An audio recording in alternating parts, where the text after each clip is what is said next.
Hello and welcome to another Beast PC video. In a previous video, we took a look at the most made fun of GPU out there. Of course, that would be Intel Integrated Graphics. Now it's time to look at number 2, and this is it. It's an NVIDIA GT 710. It can't possibly be that bad, right? Well, it's a dedicated NVIDIA GPU from 2016. To get an idea of how bad it really is, think about how budget the GT 1030 is. Then go back 2 generations, subtract 2 tiers down to 20 and then 10, then take GDDR5 and minus 2, and you get approximately the GT 710.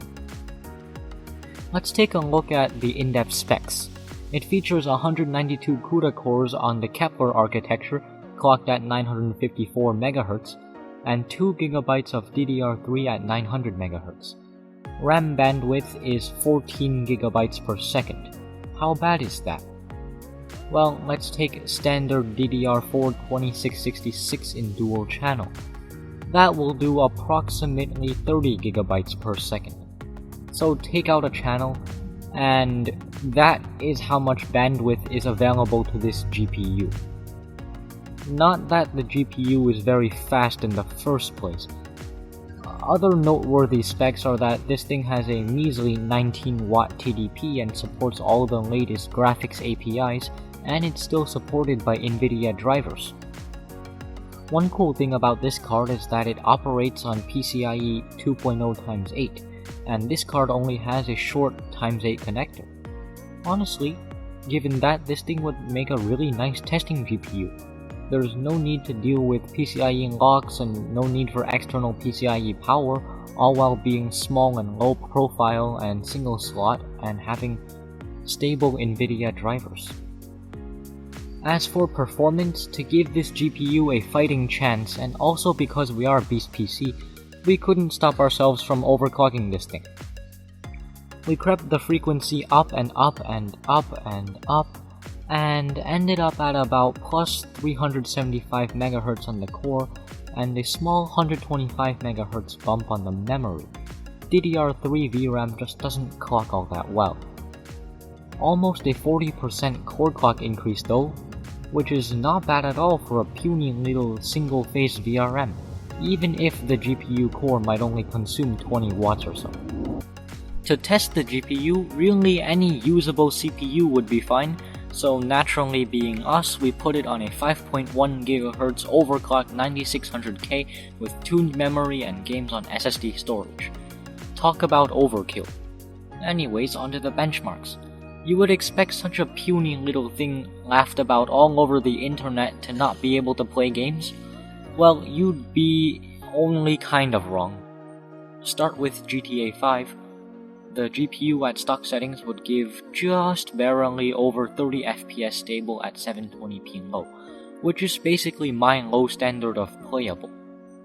With the hefty overclock though, performance jumped up 22% to 38 FPS average. Not a bad overclock, eh? We see this repeated in the CSGO benchmark, which at 720p low at stock settings averaged just below 60 FPS at 58 average. Applying the overclock gave a big boost to 78, perfectly playable for a plebeian player. We'll keep the overclock on starting now, and since this is an older GPU, you might want to play older unoptimized games, haha. Well, we tested GTA 4 anyways on this thing and it performed fine, 53 FPS average at 720p low. And what about popular modern games? The GPU handled Fortnite just fine too. 720p low with 100% resolution scaling gave us 44 FPS average without too much stuttering, not bad. So far, no game has made this little thing choke. Well, enter Far Cry 5. No matter what we did to the in-game settings, we could not get the FPS above 25 FPS average, even at 360p internal resolution with textures turned down. A small oof.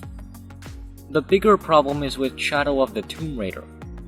We didn't expect much, so we loaded into the game at 800x600 with everything turned to the lowest setting, and although even the menu screen was a struggle, We got into the benchmark with no problem.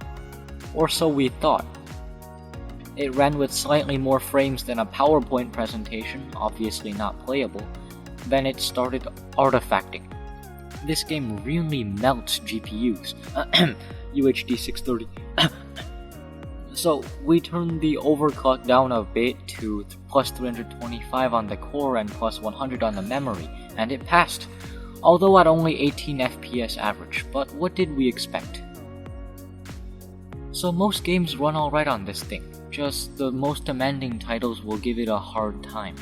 Does it have any other uses? Well, the first thing I was thinking was content creation. Well, that becomes a very interesting topic. Let's start with Adobe Premiere, exporting some random video we cobbled together. Our CPU alone was able to export in 3 minutes 7 seconds, and our GPU 3 minutes 15 seconds.